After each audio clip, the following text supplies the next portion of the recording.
किसी प्रकार का लोकतंत्र में लाठीचार्ज वगैरह दुखद है।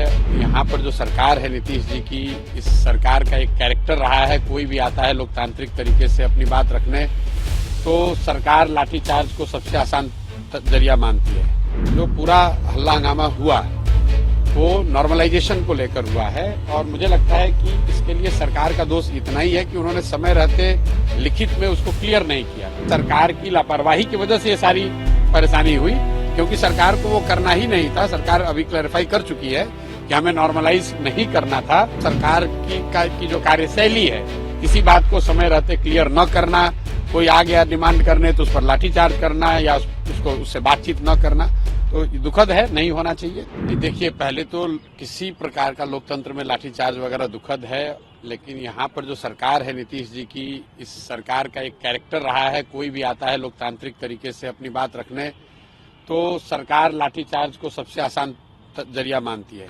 तो लाठीचार्ज की तो एकदम बिल्कुल निंदा करते हैं, नहीं होना चाहिए। और अगर किसी ने किया है, कोई अधिकारी दोषी है तो उस पर कार्रवाई होनी चाहिए। एक बच्चे को मुझे बताया गया है कि चोट लगी है, वो हॉस्पिटल में है। हम लोग अपनी ओर से कोशिश कर रहे हैं कि उनको जो वहाँ मदद हो सकती है, शायद उनका पैर टूट गया है।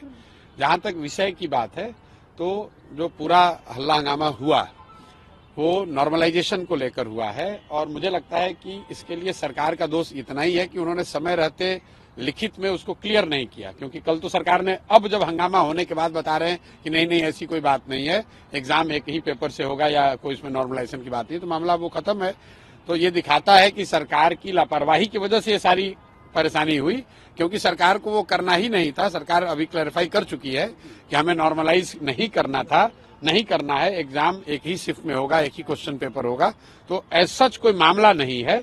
लेकिन कल जो बात हुई वो सरकार की जो कार्यशैली है, किसी बात को समय रहते क्लियर न करना, कोई आ गया डिमांड करने तो उस पर लाठीचार्ज करना या उससे बातचीत न करना, तो दुखद है, नहीं होना चाहिए। लेकिन दो मांगे हैं अभ्यर्थी की। एक मांग तो थी सर्वर को वापस से आप रिओपन नहीं, देखिए वो सर्वर की मांग नहीं है। अभ्यर्थियों की, कुछ अभ्यर्थियों की शायद, जहाँ मुझे मेरी जो समझ बनी है कि वो ये चाहते हैं कि फॉर्म भरने के लिए डेट को और एक्सटेंड किया जाए। सरकार का ऐसा कहना है कि पहले ही एक बार डेट एक्सटेंड किया जा चुका है 20-22 दिनों के लिए। तो मुझे लग रहा है कि ज्यादातर लोगों को चूंकि एक बार अवसर दे दिया गया है, तो फिर से अब उसका डेट एक्सटेंड करना नहीं करना तो सरकार का निर्णय है। कि सरकार करे तो कोई दिक्कत नहीं है, लेकिन अगर किसी वजह से सरकार नहीं करना चाह रही है, क्योंकि लॉजिस्टिकली कई चीजें चेंज करनी पड़ेंगी, तो वो कोई बहुत बड़ी बात नहीं है। विद्यार्थियों पर या समाज के किसी वर्ग के बात पर, प्रोटेस्ट पर, उनके लोकतांत्रिक अधिकार पर लाठीचार्ज कराना वो एक तरह से गलत है। और ये हुआ इसलिए कि सरकार ने समय रहते हुए अपनी स्थिति को उन्होंने क्लैरिफाई नहीं किया। अगर उन्होंने क्लैरिफाई कर दिया होता तो बच्चे यहाँ जमा नहीं होते, ये लाठीचार्ज जैसी कोई गलत काम हुआ नहीं होता। ममता बनर्जी ने कहा है कि अगर कांग्रेस नहीं लीड कर सकती है तो टीएमसी की जो लीडर है ममता बनर्जी, वो इंडिया ब्लॉक को लीड करेंगी। भाई, ममता जी सीनियर लीडर हैं, वो इंडिया कोalition वाले लीडर वाले जाने कि कौन लीड करेगा कौन नहीं करेगा, हम उस पर क्या टिप्पणी कर सकते हैं। कोई भी जो गठबंधन है, कोई गठबंधन या कोई कोalition है, ये उनका इंटरनल मामला है कि वो उसको कौन लीड करेगा।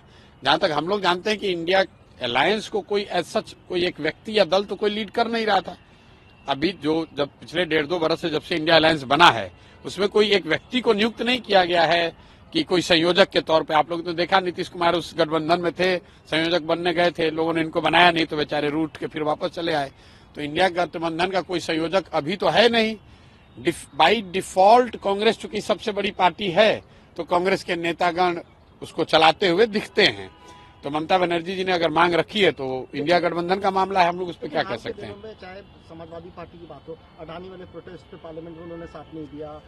अब देखिए, ये राजा ने कहा कि मेरे भाई ऐसा है, ये उनका मामला है, इस पे प्रशांत किशोर की कोई टिप्पणी नहीं है। आप बिहार से संबंधित अगर कोई सवाल है तो कीजिए।